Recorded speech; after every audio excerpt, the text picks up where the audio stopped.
पहला प्रश्न है कि आगरा के लाल किले को यूनेस्को की सूची में कब शामिल किया गया था? तो इसका सही जवाब हो जाएगा 1983 में। नेक्स्ट प्रश्न है कि भारत में नीति आयोग के उपाध्यक्ष के रूप में हाल ही में किसे नियुक्त किया गया है? तो सही जवाब हो जाएगा सुमन के बैरी को। देखते हैं अगले प्रश्न को। अगला प्रश्न है कि स्वर्णिम चतुर्भुज योजना का विस्तार भारत में कितने राज्यों में है? इसका सही जवाब हो जाएगा 13 राज्यों में। नेक्स्ट है उत्तर प्रदेश का चरकुला नृत्य कहाँ किया जाता है? तो सही जवाब हो जाएगा ब्रज क्षेत्रों में। नेक्स्ट है पर्यावरण संरक्षण के लिए कौन सी अंतर्राष्ट्रीय एजेंसी कार्य कर रही है? इसका सही जवाब हो जाएगा ग्रीन पीस। देखते हैं अगले प्रश्न को। नेक्स्ट प्रश्न है कि भारत में पहली बार बैंकों का राष्ट्रीयकरण कब किया गया था? तो इसका सही जवाब हो जाएगा 1969 में। नेक्स्ट है भारत में दूसरी बार बैंकों का राष्ट्रीयकरण कब किया गया था? इसका सही जवाब हो जाएगा 1980 में। देखते हैं अगले प्रश्न को। नेक्स्ट प्रश्न है कि भारत में योजना आयोग द्वारा 5वीं पंचवर्षीय योजना का निर्माण कब किया गया? सही जवाब हो जाएगा 1974 में। नेक्स्ट है भारत में योजना आयोग यानी नीति आयोग का मुख्यालय कहाँ स्थापित किया गया था? तो सही जवाब हो जाएगा नई दिल्ली में। और नीति आयोग के अध्यक्ष कौन होते हैं? तो देश के पीएम यानी कि जो प्रधानमंत्री होते हैं वो नीति आयोग के अध्यक्ष होते हैं। ठीक है, देखते हैं नेक्स्ट प्रश्न को। अगला प्रश्न है भारत सरकार का नीति आयोग का अस्तित्व में आया था? तो यह 2015 में आया था, यानी 1 जनवरी 2015 को जो है यह नीति आयोग अस्तित्व में आया था। ठीक है, देखते हैं अगले प्रश्न को। अगला प्रश्न है पहली बार योजना अवकाश कब किया गया था? तो सही जवाब हो जाएगा 1966 से 1969। नेक्स्ट है राजस्व परिषद के प्रशासनिक एवं न्यायिक कार्यों को अलग अलग कब किया गया था? तो सही जवाब हो जाएगा 1947 में। देखते हैं अगले प्रश्न को। अगला प्रश्न है कि उत्तर प्रदेश में कैलाश मेला का आयोजन कहाँ किया जाता है? तो सही जवाब हो जाएगा आगरा में। नेक्स्ट है उत्तर प्रदेश में कुंभ मेला का आयोजन कहाँ किया जाता है? तो सही जवाब हो जाएगा प्रयागराज में। देखते हैं नेक्स्ट प्रश्न को। अगला प्रश्न है कि अंबर किस फसल की किस्म है? तो सही जवाब हो जाएगा जौ। नेक्स्ट है राजस्व परिषद की स्थापना कब की गई थी? तो सही जवाब हो जाएगा 1831 में। नेक्स्ट है वन रिपोर्ट 2021 के अनुसार वनावरण में सबसे अधिक वृद्धि दर्शाने वाला राज्य कौन सा है? तो तेलंगाना। देखते हैं नेक्स्ट प्रश्न को। अगला प्रश्न है कि राष्ट्रीय एकता दिवस कब मनाया जाता है? तो यह 31 अक्टूबर को मनाया जाता है। नेक्स्ट है विश्व पर्यावरण दिवस कब मनाया जाता है? तो 5 जून को मनाया जाता है। नेक्स्ट है लाइफ टाइम अचीवमेंट के ऑस्कर पुरस्कार विजेता कौन थे? इसका सही जवाब हो जाएगा सत्यजीत रॉय।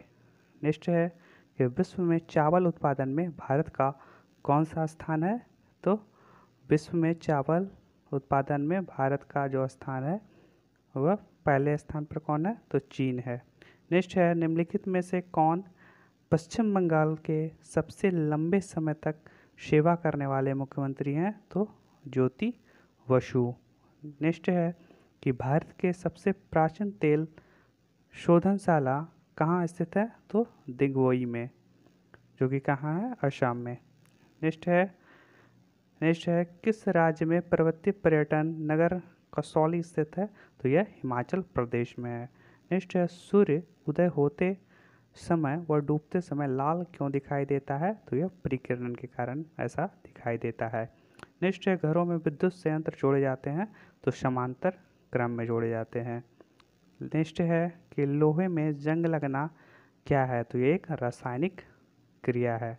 नेक्स्ट है विद्युत बल्ब का फिलामेंट किसका बना होता है? तो यह टंगस्टन का बना होता है।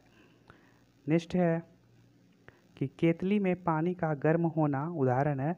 तो यह संवहन यानी कि कन्वर्शन का उदाहरण है। नेक्स्ट है एसआई में बल का मात्रक क्या होता है? तो न्यूटन होता है। नेक्स्ट है वायु क्या है? तो वायु एक मिश्रण है। देखते हैं अगले प्रश्न को।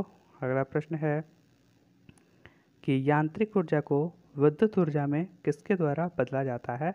तो डायनमो के द्वारा। नेक्स्ट है, यदि पृथ्वी पर से कोई चट्टान चंद्रमा पर ले जाई जाएगी तो उसके भार में कमी आएगी। देखते हैं अगले प्रश्न को।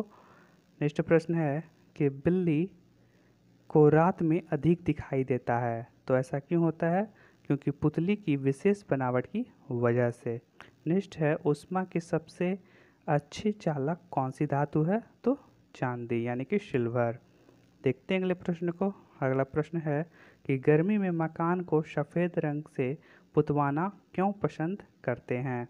तो यह इसलिए होता है क्योंकि ऊष्मा के अच्छे परावर्तक होते हैं। नेक्स्ट है कि एक ही ताप एवं दाब पर समान आयतन वाली गैसों में अणुओं की संख्या समान होती है।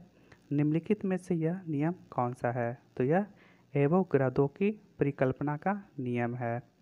देखते हैं अगले प्रश्न को। नेक्स्ट प्रश्न है कि बायोगैस का मुख्य अवयव क्या है? तो बायोगैस का मुख्य अवयव जो है वो मीथेन गैस है। नेक्स्ट है, जब हम वायुमंडल से में ऊपर की ओर जाते हैं तो क्या होता है? तो ताप व दाब दोनों ही घटते हैं। नेक्स्ट है, नेत्र के लेंस में फोकस दूरी किसके द्वारा सही रखी जाती है? तो सिलियरी मांसपेशियों के द्वारा। देखते हैं अगले प्रश्न को। अगला प्रश्न है कि सूखी बर्फ यानी कि ड्राई आइस होती है, तो यह ठोस कार्बन डाइऑक्साइड होती है। नेक्स्ट है, साधारण नमक का वैज्ञानिक नाम क्या है? तो सोडियम क्लोराइड यानी कि NaCl। ठीक है। नेक्स्ट है कि लुढ़कती हुई गेंद कुछ दूर लुढ़कने के बाद स्वयं रुक जाती है। निम्नलिखित में से किस कारण से होता है? तो ऐसा घर्षण बल के कारण होता है। नेक्स्ट है, संगमरमर यानी कि मार्बल किस रूप में है?